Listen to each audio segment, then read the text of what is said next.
अस्सलामुअलैकुम वरहमतुल्लाहि वबरकातुहू। स्टूडेंट्स, इन दो सेंटेंसेस को देखें और इन सेंटेंसेस में आइडियाज़ और उन आइडियाज़ को कन्वे करने के लिए जो स्ट्रक्चर्स यूज़ हुई हैं उन पर कंसंट्रेट करें। मेरा ख्याल है और मुझे बहुत कवी उम्मीद है कि by now you are ready for this thing. क्या है sentence? The stars themselves are far too hot for this. Okay ना, ये प्रोनाउन पे गौर करें, देमसेल्व्स। इस किस्म की स्ट्रक्चर्स के प्रोनाउन या तो एम्फेटिक प्रोनाउन होते हैं या रिफ्लेक्सिव प्रोनाउन होते हैं। आपके ख्याल में ये किस किस्म का प्रोनाउन है, रिफ्लेक्सिव या एम्फेटिक?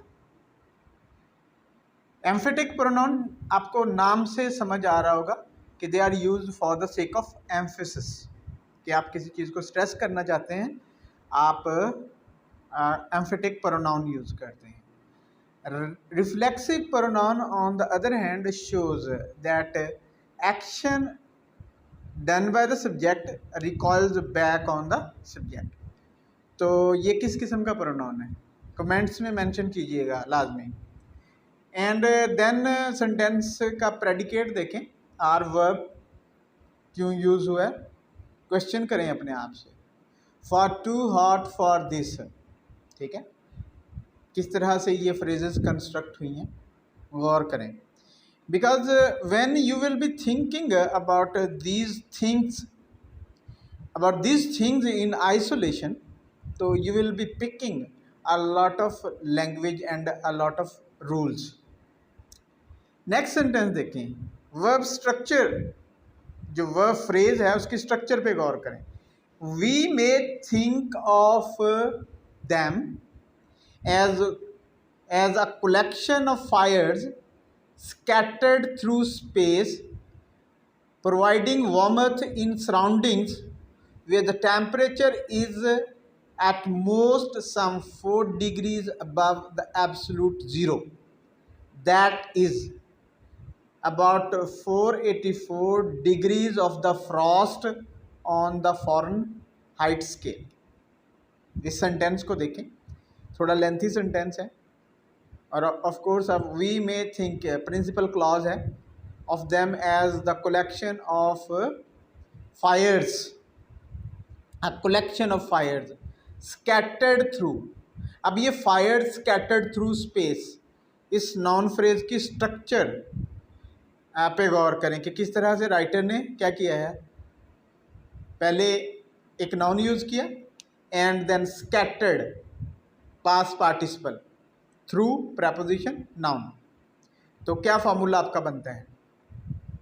ठीक है, क्या फॉर्मूला बनता है? Noun plus past participle plus preposition plus noun. तो आप इस फॉर्मूले को यूज़ करके और फ्रेजेस कंस्ट्रक्ट करने की कोशिश करें। लाइक आप कह सकते हैं फ्लावर्स थ्रोन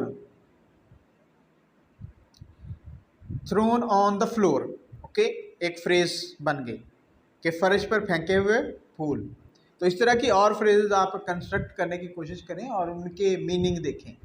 नेक्स्ट, इस पार्टिसिपियल फ्रेज को देखें और इस पार्टिसिपियल फ्रेज का फंक्शन नोट करें कि ये पार्टिसिपियल फ्रेज राइटर ने किस तरह से यूज़ की है, क्यों यूज़ की है, क्या फ़ायदा होता है इस तरह से पार्टिसिपियल फ्रेज यूज़ करने का। ऑफ कोर्स स्ट्रक्चर तो आप यूज़ करने के, स्ट्रक्चर ड्रॉ करने के अब तक आदी हो चुके होंगे। नेक्स्ट एडवर्ब क्लॉज है, with the temperature is at most some 4 degrees above the absolute zero. That is, ये दैट इज का फंक्शन नोट करें कि ये दैट इज, ये दो वर्ड क्या फंक्शन प्ले कर रहे हैं। कि आप किसी चीज़ को एक्सप्लेन करना चाहते हैं विद इन योर सेंटेंस, तो आप इस किस्म के वर्ड जो है वो यूज़ कर सकते हैं। About 484 degrees of the Frost, ठीक है, अब प्रपोजिशनल फ्रेज है, ऑफ कोर्स प्रपोजिशनल फ्रेजेस के भी आप आदी हो गए होंगे कि प्रपोजिशनल फ्रेजेस क्या होती हैं, उनको किस तरह से यूज़ करते हैं। और मोस्ट इम्पोर्टेंट थिंग, आप जो भी फ्रेज आपके सामने आए, जो भी क्लॉज आपके सामने आए, आप उसकी स्ट्रक्चर ड्रॉ करना शुरू करें एंड देन उस स्ट्रक्चर यानी उसका फार्मूला, उसकी स्ट्रक्चर का फार्मूला लिखें कि वो फार्मूला क्या बनता है। फिर उसी तरह से वर्ड्स सिनोनिम्स में चेंज कर लें, जो कंटेंट वर्ड्स हैं, ठीक है, कंटेंट वर्ड्स के सिनोनिम ले आएँ या एंटोनिम ले आएँ एंड देन मीनिंग पे फ़र्क देखें ऑन द फॉर्मेट स्केल। ये भी एक प्रपोजिशनल फ्रेज है। तो इस किस्म की इस तरह ये अप्रोच आपने अपनानी है अपने टेक्स्ट को देखने के लिए, अपने टेक्स्ट को समझने के लिए। और अगेन आई शुडंट से but I am saying that इससे आपका comfort level with the language increase करता है, आपका कंफर्ट लेवल लैंग्वेज के साथ बढ़ जाता है। ये नेक्स्ट सेंटेंसेस को देखें ज़रा, गौर से देखना है आपने, और इनमें जो डिफरेंट स्ट्रक्चर्स हैं और वो स्ट्रक्चर्स किस तरह से डिफरेंट आइडियाज़ को कैरी करने के लिए यूज़ हुई हैं, इस बात पे आपने गौर करना है। इन the immense stretches of space, यहाँ तक इस सेंटेंस के पार्ट को आप क्या बोलेंगे? बिल्कुल ठीक, प्रपोजिशनल फ्रेज। और इस प्रपोजिशनल फ्रेज की स्ट्रक्चर देखें और इसको राइटर ने यहाँ पे क्यों रखा है, इसके बारे में सोचें। Beyond the Milky way, again another prepositional phrase. By the way, what is the Milky Way? Yes, it is a galaxy, ठीक है। Our Earth and Sun are part of this galaxy, ठीक है जी। गैलेक्सी का idea है आपको, collection of stars. अच्छा, it is colder still, छोटी सी phrase, छोटी सी क्लॉज, ठीक है। और ये सेंटेंस किस तरह से, दो प्रपोजिशनल फ्रेजेस शुरू में रखी हैं राइटर ने एंड देन ये एक क्लॉज, छोटी सी क्लॉज जो है वो डाली है। और ओवरऑल इस किस्म के सेंटेंस को हम सिंपल सेंटेंस बोलते हैं। राइटर ने ऐसा क्यों किया है?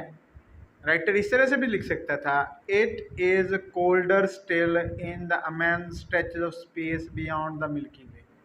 लेकिन ये प्रपोजिशनल फ्रेजेस को पहले लेके आने से किस किस्म का इफेक्ट क्रिएट हुआ है, इसके बारे में लाजमी सोचें, ठीक है जी। नेक्स्ट सेंटेंस देखें, away from the fires there is this unimaginable cold of hundreds of degrees of frost, ठीक है। अवे, अगेन प्रपोजिशनल फ्रेज को राइटर शुरू में लेके आया, away from the fires, then there से सेंटेंस शुरू करके, और इस क्लॉज को किस तरह से राइटर ने, और देयर का यूज़ भी, इस पर भी कंसंट्रेट करें कि ये देयर क्यों यूज़ होता है, क्यों बाज़ औक़ात कोई क्लॉज या कोई सेंटेंस देयर से स्टार्ट करने की ज़रूरत पड़ती है, ठीक है। इस पर कंसंट्रेट करें। And if you find it difficult mention it in the comment, I will describe this in the comments. Okay, close up to them there is a temperature of thousands of degrees at which all solids melt, all liquids boil. इस sentence की सारी construction पे गौर करें कि किस तरह से राइटर ने छोटी छोटी क्लॉजेज क्रिएट की हैं इसमें। देखें, एट विच के बाद वाली clause, all solids melt, just subject plus verb, all liquids boil, subject plus verb. So you can follow these techniques used by master writers, और यही मकसद होता है आपको एक टेक्स्ट बुक देने का। उस टेक्स्ट बुक में आपको मॉडल्स दिए जाते हैं, वो मॉडल्स पैराग्राफ के मॉडल हो सकते हैं, होल आर्टिकल, होल टॉपिक के मॉडल होते हैं, सेंटेंस लेवल पे मॉडल होते हैं, हर लेवल पे मॉडल होते हैं। और अगर आप उनको क्लोजली फॉलो करना शुरू कर देते हैं तो इट इज़ नॉट डिफ़िकल्ट कि आप अपनी लैंग्वेज में बहुत अच्छे हो जाते हैं। और यहाँ पे मैं आपको एक बात बताऊँ, परहैप्स मैंने कहीं और भी बात की है कि there are a lot of students in Pakistan who fail in different exams only because they dread English. अब वो इंग्लिश से डरते क्यों हैं? क्योंकि इंग्लिश को जब भी पढ़ाया जाता है या जब भी पढ़ा जाता है वो as a piece of literature के तौर पर पढ़ा जाता है.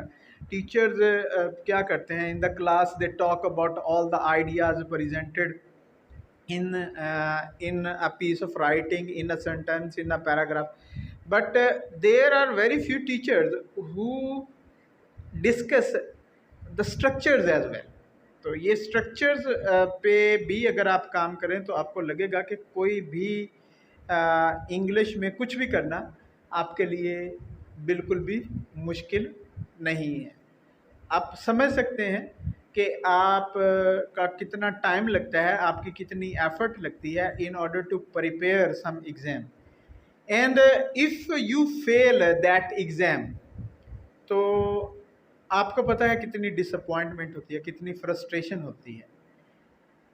अब बाज़ का आपको कोई कंपटीशन का एग्ज़ाम देना पड़ता है.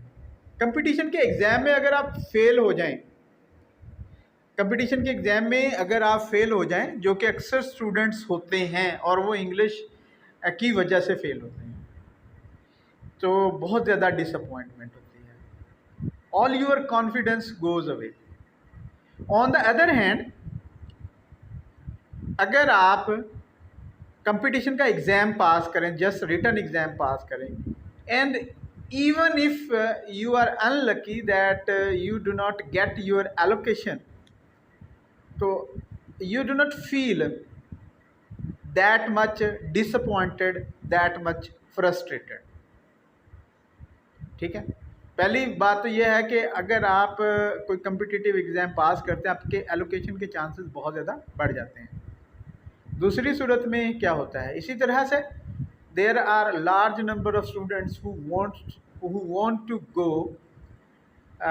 There is a large number of students who want to go abroad and study there, and then there are people who want to go abroad and want to work there. तो उन लोगों के साथ problem क्या आता है कि they have to take different test like TOEFL, IELTS, and जब इवन मैंने देखा है बड़े बड़े लोग इवन हैविंग प्रोफेशनल डिग्रीज उनके पास होती हैं, लेकिन वो they feel dreaded, terrified when they talk about their IELTS और TOEFL exams. although these exams are very much easy कि अगर आपने अच्छी तरह से इंटर लेवल पे या मैट्रिक लेवल पे अपनी इंग्लिश की टेक्स्ट बुक को अच्छी तरह से स्टडी किया है और आपने हर चीज़ पे कंसंट्रेट किया, इट इज़ नॉट डिफ़िकल्ट कि आप में वो स्किल्स पैदा हों जो स्किल्स रिक्वायर होती हैं इन एग्ज़ाम्स को पास करने के लिए. Nevertheless it was a digression. समझते हैं डाइग्रेशन क्या होती है? डाइग्रेशन एक साइड स्टोरी होती है जो बीच में बाज़ औक़ात आ जाती है, और जो आथर होता है, आथर उसे मैनेज करता है in a very interesting and intelligent way. अगले सेंटेंसेस को देखिए. ये सेंटेंसेस आपके life can exist only in a narrow belt surrounding each of these fires at a certain distance where the temperature is neither too hot nor too cold. तो इस sentence में आप देखते हैं दो क्लॉजेस हैं और बाकी प्रेपोजिशनल फ्रेजेस को किस तरह से यूज़ किया गया है, और एक surrounding each of these fires, ये आपको एक पार्टिसिपियल फ्रेज़ भी नज़र आ रही है. अच्छा, बहरहाल राइटर हमें बता रहा है कि ज़िंदगी कहाँ पे हो सकती है और उसके लिए क्या कंडीशन ज़रूरी है. एट अ सर्टन डिस्टेंस यानी एक ख़ास फासला होना चाहिए, प्रेपोजिशनल फ्रेज़ है. अब ये adverb where the temperature is neither too cold nor too hot. अब ये नाइदर नॉर, इनको हम कोरिलेटिव्स बोलते हैं, कोरिलेटिव कंजंक्शंस बोलते हैं. इसका भी यूज़ देखें कि इसको किस तरह से आप यूज़ करते हैं.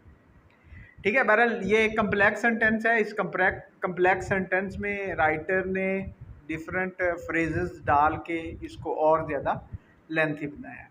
ऑफ कोर्स जब आप एडिशनल फ्रेजेस डालते हैं आप उस सेंटेंस में एडिशनल इंफॉर्मेशन डाल देते हैं। एज अ रूल क्या होता है कि एक क्लॉज जो जस्ट एक सब्जेक्ट और एक प्रेडिकेट पर मुश्तमिल होती है उसमें just one piece of information होता है, लेकिन जब आप डिफरेंट फ्रेजेस डाल देते हैं तो आप you put more pieces of information in that clause, जैसे surrounding each of these fires, ठीक है, and at a certain distance की भी बात कर दी और फायर्स के इर्द गिर्द की भी बात कर दी, फायर्स की बात कर दी। तो इस तरह से करने से आपको additional ideas in the same clause डालने का मौका मिल जाता है। इसी तरह से बाद में देखें where the temperature is neither too hot not too cold, ठीक है। ये टू का यूज़ भी आपने देखना है कि ये टू किस तरह से यूज़ होता है, ठीक है। ये access in the negative way के मीनिंग कन्वे करने के लिए यूज़ होता है, ठीक है जी। नेक्स्ट सेंटेंस देखें, outside these belts life would be frozen, ठीक है, inside it would be burnt up. ये पिछले एक दो सेंटेंसेस से, एक दो पैराग्राफ से राइटर जो है वो एक आइडिया बिल्ड करने की कोशिश कर रहा है कि अगर टेम्परेचर सूटेबल नहीं होगा तो लाइफ के साथ क्या हो सकता है। या तो ये पिघल जाएगी अगर टेम्परेचर बहुत ज़्यादा कम है, या जल जाएगी अगर टेम्परेचर बहुत ज़्यादा है। स्टार्स के बारे में राइटर ने हमें पहले बताया कि स्टार्स बहुत ज़्यादा हॉट हैं, वहाँ पे तो लाइफ क्वेश्चन ही नहीं पैदा होता। हाँ, प्लैनेट्स पे लाइफ हो सकती है लेकिन उसके लिए भी नेसेसरी है कि वहाँ का temperature suitable for the life होना चाहिए। नेक्स्ट सेंटेंसेस देखें जल्दी से, इसे ख़त्म करें हम अब। अ rough calculation shows that all such temperature bands with in which life is possible all added together make up less than 1,000 millionth part of the whole space। इस सेंटेंस को देखें, principal clause, a rough calculation shows, subject plus verb just, that all such temperature belts within which. अब ये all such temperature belts subject ले लिया और इसका predicate make up less than 1,000 millionth part of the whole space यहाँ पे है, और बीच में एक और क्लॉज डाल दी, within which life is possible, all added together एक और क्लॉज, ठीक है। सेंटेंस को देखें कि राइटर ने इस सेंटेंस को किस तरह से कंस्ट्रक्ट किया है, और अगर आप इस टेक्निक को समझ जाएं तो आपको आइडिया हो जाएगा कि किस तरह कम अज़ कम वर्ड्स में ज़्यादा से ज़्यादा थॉट्स को प्रेजेंट किया जा सकता है, ठीक है जी। अगला सेंटेंस देखें, एंड इवन इनसाइड देम, पिछले आइडिया के साथ लिंक किया जा रहा है, life must be very rare, for conjunction है, it is extremely unusual for suns to throw off planets as our sun has done, ठीक है। सेंटेंस में क्लॉजेस चेक करें और सेंटेंस को ब्रांड करें, सेंटेंस को देखें कि ये किस किस्म का सेंटेंस है, कम्प्लेक्स सेंटेंस है ऑफ कोर्स। तो उसके बाद प्रोबेबली, ये प्रोबेबली बहुत कॉमन यूज़ होने वाला वर्ड है, इसे अपने ध्यान में रखें और देखें कि ये एडवर्ब किस तरह से at the beginning of the sentence use होता है and then it modifies the meaning of the whole sentence. उसके बाद एक और एडवर्ब है probably, 1 star in 100,000 has a planet going around it at a right distance for life to be possible on it। इस sentence को अगर आप देखते हैं तो ये एक सिंपल सेंटेंस है, लेकिन राइटर ने क्या किया है कि इसको लेंथी किया है, गोइंग अराउंड इट एक पार्टिसिपियल फ्रेज डाली, एट अ राइट डिस्टेंस आगे एक प्रपोजिशनल फ्रेज डाली, for life to be possible on it ये भी एक प्रपोजिशनल फ्रेज डाली। इस तरह से different prepositional and participial phrases डाल के सेंटेंस को लेंथी किया गया है।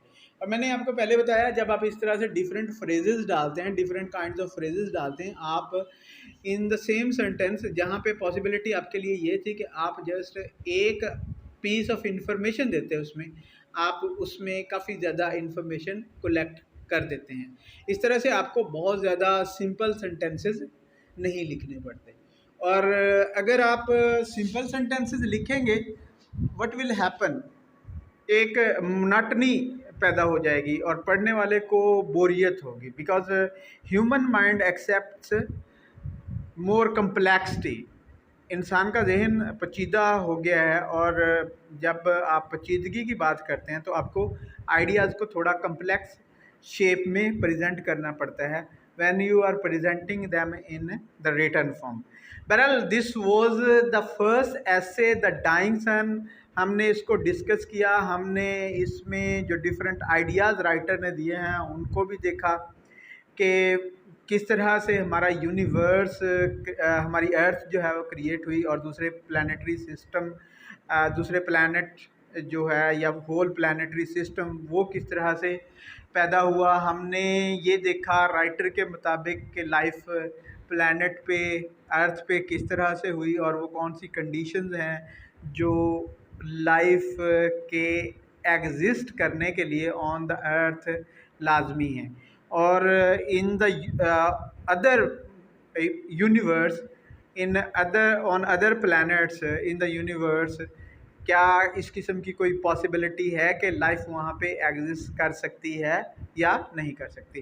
बहरहाल these are very common things, ये तो आप साइंस में भी पढ़ते हैं, बट यहाँ पे जब आप इंग्लिश पढ़ रहे हैं, the most important thing are the structures. आपने स्ट्रक्चर्स को देखना है कि किस तरह से different kinds of structures use होती हैं टू कम्युनिकेट आइडियाज़। क्लॉजेज़ कैसे बनती हैं, फ्रेजेस कैसे बनती हैं, क्लॉजेज़ को इकट्ठा करके सेंटेंसेस कैसे बनाए जाते हैं, सेंटेंसेस को पैराग्राफ में किस तरह से अरेंज किया जाता है, ट्रांजिशन वर्ड्स के क्या फंक्शंस होते हैं, इन सब चीज़ों पे आपने कंसंट्रेट करना, because only by concentrating on all these things you will be able to write your own language, to speak your own language। और असल आपकी डेस्टिनेशन ऑफ कोर्स यही होती है कि you can communicate.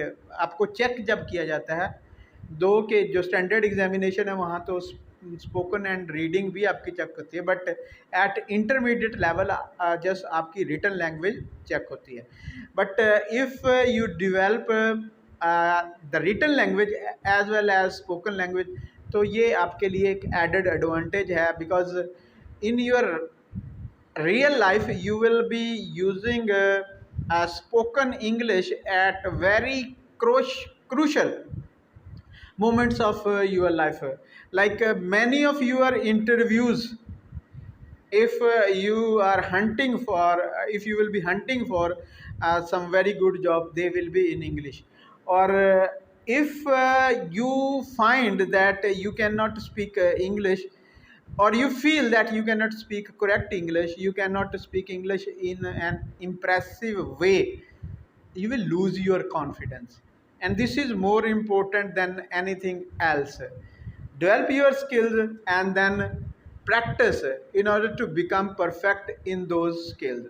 Once you become perfect, you become confident, and being confident is everything. Believe me dear student, it is everything. With confidence you can do impossibles. If you lack confidence, something achieving very ordinary goals becomes impossible, becomes just a wishful dream. We will be talking about the next lesson in our next video lecture. Till then, Allah Hafiz.